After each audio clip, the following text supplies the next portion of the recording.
শিক্ষার্থী ও ক্যাবকে সাথে নিয়ে চট্টগ্রামে নিত্যপণ্যের বাজার তদারকিতে মাঠে নেমেছে ভোক্তা অধিকার সংরক্ষণ অধিদপ্তর। সকালে নগরীর রেয়াজউদ্দিন বাজারে অভিযান চালানো হয়। এ সময় ক্রয় রসিদ দেখাতে পারেনি অধিকাংশ ব্যবসায়ী। এছাড়া অধিক দামে বিক্রি এবং কমিশন বাণিজ্যও ধরা পড়ে অভিযানে।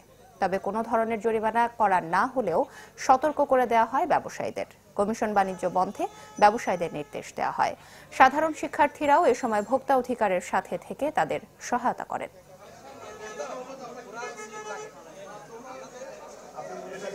এই সংকটকালীন সময়ে অন্তত ভোক্তাদের পাশে দাঁড়া, যাতে কোনো ধরনের কারচুপির আশ্রয় ওজনে কম দেওয়া এবং দর দামের যে একটা পার্থক্য সেটা যাতে না হয়, সুন্দর করে যাতে আমাদের ভোক্তারা যাতে স্বস্তিতে বাঁচতে পারে। ছাত্র জনতার অভ্যুত্থানের পরবর্তী সময়ে আমরা মনে করি যে আমাদের ব্যবসায়ীরা নিজেদেরকে সংশোধন করবে, সিন্ডিকেট করা, কারসাজি করা, এই সমস্ত বিষয়গুলো বন্ধ হবে।